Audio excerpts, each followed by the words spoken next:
Bem, ontem o candidato Lula do PT participou da sabatina do Jornal Nacional da Rede Globo. Durante 40 minutos, ele falou um pouco sobre o seu programa de governo e também respondeu aos questionamentos dos apresentadores da emissora. Por essa razão, vamos girar os nossos comentaristas. Gostaríamos de escutar de José Maria Trindade. Zé, seja muito bem-vindo, bom dia. O que você achou da participação de Lula? Ele é muito experiente, né? Conseguiu se desvencilhar daquelas perguntas mais complicadas, relembrou de momentos de suas gestões. Que avaliação você faz? Ele se saiu bem nessa sabatina, Zé? Olha, Daniel, ele fez o óbvio, né? Muito bom dia a todos que nos acompanham aqui no Jornal da Manhã. Olha, Daniel, primeiro, o Lula se portou ali no início como se estivesse diante de um juiz, ou seja, prestando um depoimento. E, neste caso, ele assumiu o óbvio. É uma técnica que se faz de defesa, né, orientação dos advogados, de assumir o que é óbvio demais, o que não tem defesa e deixar em dúvida o que vem para o futuro. Então, ele assumir que houve corrupção no governo dele seria a mesma coisa do dono da van dizer que, olha, estou assumindo que sou calvo. Todo mundo sabia, todo mundo viu e houve confissões e devolução de dinheiro. Então, ele assumiu e entrou nesta novidade. A corrupção só aparece quando é investigada. Isso não é verdade. Antes de investigar, se sabe muito bem quando há ou não corrupção. E o governo do ex-presidente Lula foi todo contaminado com isso. Segundo, sobre propostas de campanha. Ele defendeu o MST e este é um pecado que o PT tem que levar. O MST é hoje um fator de perda de votos. No passado já houve uma certa simpatia e uma convivência com eleitores e, inclusive, com pessoas de centro e de direita.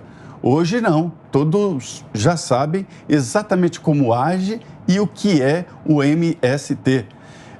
Durante também a fala do ex-presidente Lula, houve ali momentos em que ele vacilava. E isso é muito grave num momento de debate assim. É o olhar olho no olho, é falar com a verdade e ele entrou numa espécie de defesa. Por outro lado, também ficou muito evidente. Eu disse aqui, logo depois do depoimento do presidente Jair Bolsonaro, né, de que a partir daquele momento o Sistema Globo tinha assumido uma postura de fazer a entrevista como se estivesse num debate.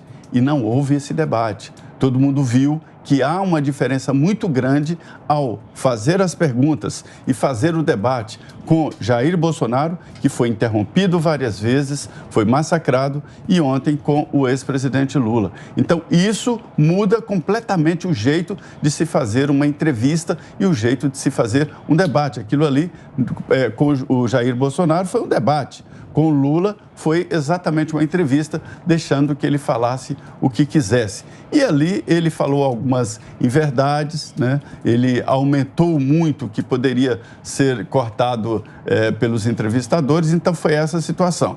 Na verdade, o Lula tem uma postura nova.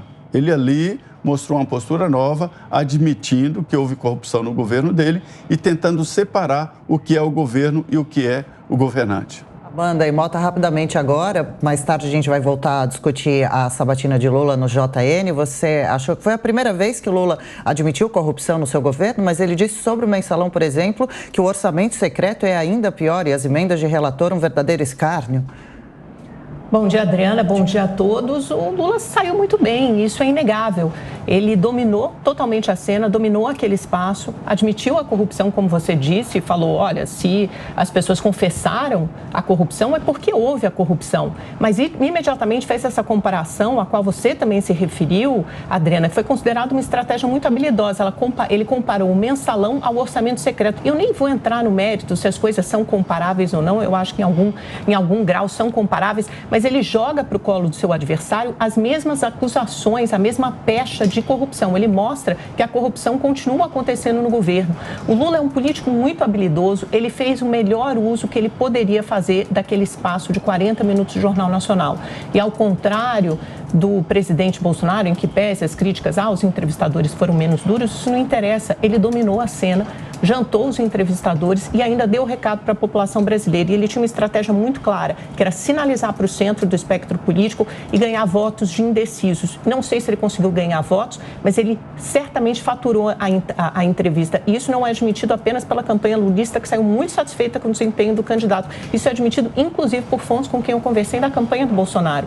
As respostas são, Lula foi muito bem, ele faturou. Isso eu ouvi de uma fonte do QG da campanha de Jair Bolsonaro. E foi exatamente isso que ele fez. Ele conseguiu avançar nos votos dos indecisos ao citar, por exemplo, Geraldo Alckmin. Foi a grande cartada dele, falando sobre estabilidade, previsibilidade do futuro governo, dizendo que ele fará um governo de diálogo, de negociação, de concertação. Ele se apresentou como moderado, ele se apresentou como conciliador. Ele foi com essa estratégia de conquistar, de avançar rumo ao centro. Para isso usou Geraldo Alckmin. Quando ele fala, por exemplo, ele não é um governo de ataques, do ódio, não é um governo pró-armas. De novo, ele tenta vencer aquela resistência entre aqueles que não gostam do Bolsonaro pela apologia à agressividade ou pela apologia às armas. É esse voto que ele estava mirando. E, nesse sentido, a estratégia dele foi muito acertada e muito eficaz. Agora, rapidamente, Roberto Mota, Lula procurou não se comprometer, né? Evitou adiantar ações que serão tomadas no seu governo. Ele não foi generalista demais? Bom dia a todos. Bom dia, Zé Maria, Amanda, Adriana. Eu devo ter assistido um debate diferente. No debate em que eu assisti, foi patética a diferença de tratamento dada ao presidente Bolsonaro e ao candidato do PT. No debate que eu assisti, os entrevistadores levantaram a bola inúmeras vezes para o candidato se atrapalhou, não conseguiu dar nenhuma resposta coerente, e eu tenho aqui as anotações para provar quando houver tempo, se embolou na lógica, fugiu das respostas, em alguns momentos deu tiro no pé feio. Uma atitude indesculpável para um político experiente. Eu não estou nem falando do ponto de vista moral, nem do ponto de vista jurídico. Eu estou falando simplesmente do ponto de vista político.